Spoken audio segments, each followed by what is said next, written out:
မင်္ဂလာပါရှင်ဘာမာတယ်လီဗေးရှင်းကနေသတင်းတွေကိုတင်ဆက်ပေးပါမယ်။စစ်ကောင်စီရဲ့အမှတ်25ရဲတပ်ရင်တိုက်ခိုက်ခံရတဲ့အကြောင်းတင်ဆက်ပေးပါမယ်။မကွေးတိုင်းမကွေးမြို့နယ်12မိုင်ခန့်ကွာရှိစစ်ကောင်စီရဲ့အမှတ်25လုံခြုံရေးရဲတပ်ရင်တိုက်ခိုက်ခံရကြောင်းဒေသခံစစ်ရေးသတင်းအရင်းမြစ်တွေကပြောပါရယ်။မနေ့ကဧပြီလ23ရက်ညနေ6နာရီခန့်ကတိုက်ခိုက်ခံရပြီးတိုက်ပွဲမှာ2နာရီထက်မနည်းကြာမြင့်ခဲ့တယ်လို့ဆိုပါရယ်။ကန်တာကြီးရွာနာမှာမနေ့ကဖြစ်တာတော့ရှော့တိုက်တုံးတွေနဲ့အပြစ်ခံရတာတို့မကွေးမြို့ကန်တောက်ကသတင်းဌာနကိုပြောပါရယ်အမှတ်25ရဲတရင်ကမကွေးရှိနန်းကျောင်းသွားတဲ့လမ်းပိုင်းမှာတည်ရှိတဲ့မျက်နှာချင်းဆိုင်မှာမကွေးမြို့ပဟိုအကျဉ်းထောင်ကဒေါင်းနီအကျဉ်းထောင်ရှိတဲ့စစ်ကောင်စီဘက်ကတော့ဒေါင်းနီအကျဉ်းထောင်ကိုလာဖောက်တယ်ဆိုပြီးသတင်းဖြန့်တာရှိတဲ့တီရတလောက်ကရဲတရင်တွေကိုရှော့တိုက်တုံးတွေကြားတဲ့ထိခိုက်တာတွေတော့စုံစမ်းနေဆုံးပဲလို့မကွေးတိုင်းစစ်ဘက်သတင်းအရင်းမြစ်တွေကပြောပါရယ်အဆိုပါအကျဉ်းထောင်မှာဒီကျုပ်အစိုးရရဲ့မကွေးတိုင်းဝင်ကြီးချုပ်နဲ့နိုင်ငံရေးအကျဉ်းသားတွေအပါအဝင်2000နီးပါးကိုစစ်ကောင်စီကဖမ်းဆီးချုပ်နှောင်ထားကြောင်း၎င်းကဆိုပါတယ်။မနေ့ကရဲတပ်ရင်တိုက်ခိုက်မှုဖြစ်စဉ်နဲ့ပတ်သက်ပြီးမကွေးတိုင်းတော်လိုင်းအင်အားစုတွေထံကိုသတင်းဌာနကဆက်သွယ်မေးမြန်းနေဆဲဖြစ်ပါတယ်။ကာကွယ်ပစ္စည်းစက်ရုံကပ္ပစအများစုရှိရာမကွေးတိုင်းမှာတော်လိုင်းအင်အားစုတွေကအာရခတပ်တော်အေးနဲ့ပူးပေါင်းပြီးစစ်ကောင်စီရဲ့ထိုးစစ်ကိုခုခံခြင်းနဲ့စခန်းအချို့ကိုတင်ပိုင်လျက်ရှိတယ်လို့သိရပါတယ်။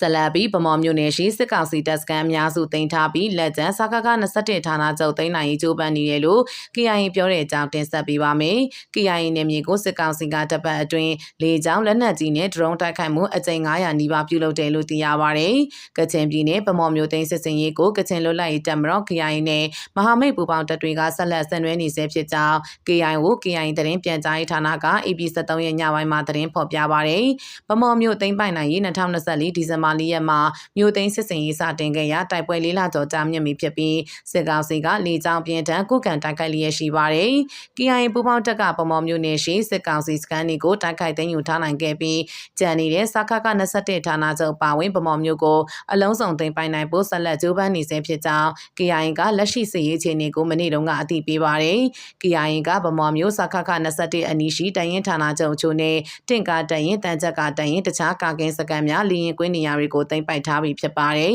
။ပြီးခဲ့တဲ့တပတ်အတွင်းစစ်ကောင်စီတပ်ကတိုက်ပွဲနေရာများပြင် KIA နယ်မြေမှာ Y12 လီရင်နဲ့134ကြိမ် Jet Fighter နဲ့17ကြိမ် Drone နဲ့68ကြိမ်လက်နက်ကြီး284ကြိမ်ပစ်ခတ်တိုက်ခိုက်ခဲ့ကြောင်းဖော်ပြပါတယ်။ဒါကြောင့်ပြီးခဲ့တဲ့တပတ်အတွင်းစစ်ကောင်စီက KIA နယ်မြေကိုပုံကျဲတိုက်ခိုက်မှုအကြိမ်ပေါင်း486ကြိမ်တိုက်ခိုက်ခဲ့တာကိုတွေ့ရပါတယ်။စစ်ကောင်စီကယာယီအပြစ်ရမယ်လို့ကြေညာထားတော့လေလေကြောင်းတိုက်ခိုက်မှုနဲ့မြေပြင်ထိုးစစ်ဆင်မှုတွေဆက်ရှိနေကြောင်းကချင်သတင်းအရင်းမြစ်တချို့ကရှခင်ကလေးကဖော်ပြထားပါတယ်။အထူးသဖြင့်ဗမာမျိုးကိုနေ့စဉ်နီးပါးလေကြောင်းတိုက်ခိုက်နေတယ်လို့သတင်းအရင်းမြစ်တွေကပြောပါတယ်။ကချင်ပြည်နယ်အတွင်းစစ်ကောင်စီတပ်နဲ့ KIA ကြားတိုက်ပွဲဖြစ်ပွားခဲ့မှုဖြစ်စဉ်အချို့ကိုလည်း KIA သတင်းပြန်ကြားရေးကဖော်ပြထားပါတယ်။မနေ့ကဧပြီလ23ရက်နေ့က KIA တပ်မဟာနဲ့တပ်ရင်း20နယ်မြေရှိလဝါကျေးရွာနီခွန်ဆိုင်ရန်ကျေးရွာဝန်းကျင်ကိုစစ်ကောင်စီတပ်နဲ့မင်းစီတန်းပြည်သူ့စစ်အဖွဲ့များစစ်ကြောင်းထိုးလာပြီး KIA နဲ့တိုက်ပွဲဖြစ်ခဲ့တယ်လို့အသိပေးပါတယ်။ဒီမနေ့ပဲစစ်ပွဲဖြစ်တယ်လို့ကြားတယ်ထိတွေ့တာပေါ့စစ်အနေငယ်ဖြစ်တာအဲ့ဒီလီဒိုလန်ရှက်ဒူးစွရွာပင်ပီမှာထိတွေ့တိုက်ပွဲဖြစ်တယ်လို့ကြားတယ်လို့ကချင်စစ်ရေးသတင်းအရင်းမြစ်တွေကပြောပါတယ်။အခြားသတင်းအရင်းမြစ်တအုပ်ကလည်းမနေ့က9နိုင်လောက်ကနေစခရီနဲ့ပြည်သူ့စစ်တွေပူးပေါင်းအင်အား300-400လောက်ရှိမယ်။လက်ဝါးနဲ့ဒွန်ဘတ်ကိုထိုးစစ်ဆင်လာတာသူတို့အင်အားအလုံးရင်းနဲ့ပေါ့ခွန်ဆိုင်ရန်ဘက်မှာကတိုက်ပွဲဖြစ်တာမနေ့ကတနေကုန်ပဲတနိုင်းသွားတဲ့လမ်းပေါ်လို့ပြောပါရယ်ဒါအပြင် AP7 ရက်က KIA တန်ရင်26နယ်မြေအတွင်းမှာလဲရှမ်းနီ SND တပ်နဲ့စစ်ကောင်စီပူပေါင်းတပ်စစ်ကြောင်းထိုးလာလို့ KIA နဲ့တိုက်ပွဲဖြစ်ပွားခဲ့တယ်လို့ဆိုတဲ့ကြောင်းသိရပါတယ်။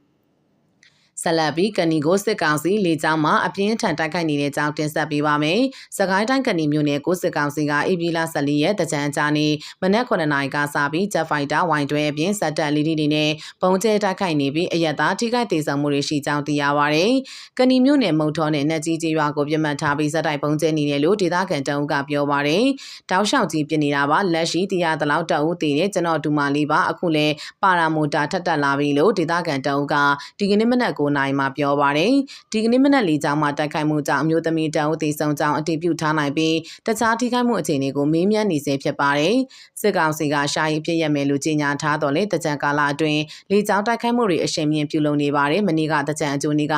စကိုင်းတိုင်းတွင်ကောလင်းနဲ့ဝန်းတို့ချင်းပြည်နယ်မင်းတပ်မြို့ရခိုင်ပြည်နယ်ကြောက်တော်မြို့တို့ကိုလေကြောင်းမှပုံကျဲတိုက်ခိုက်ခဲ့ပါသေးတယ်။အဆိုပါတိုက်ခိုက်မှုတွေကြောင့်အရက်သားထိခိုက်ဒေဆုံးမှုတွေနေအိမ်နဲ့ဘာသာရေးအဆောင်များပျက်စီးခဲ့တယ်လို့သိရပါတယ်။နောက်ထပ်တစ်ပုတ်အနေနဲ့အာဆီယံခေါင်းဆောင်တွေမြန်မာစစ်ခေါင်းဆောင်ကိုထိုင်းနိုင်ငံမှာတွေ့မယ်ဆိုတဲ့အကြောင်းတင်ဆက်ပေးပါမယ်။အာဆီယံခေါင်းဆောင်တွေကအာဏာသိမ်းစစ်ခေါင်းဆောင်မင်းအောင်လှိုင်နဲ့ဒီသတင်းပတ်အတွင်းထိုင်းနိုင်ငံဘန်ကောက်မြို့မှာတွေ့ဆုံကြမယ်လို့မလေးရှားဝန်ကြီးချုပ်အန်ဝါအီဟီဘရာဟင်ကပြောဆိုလိုက်ပါတယ်။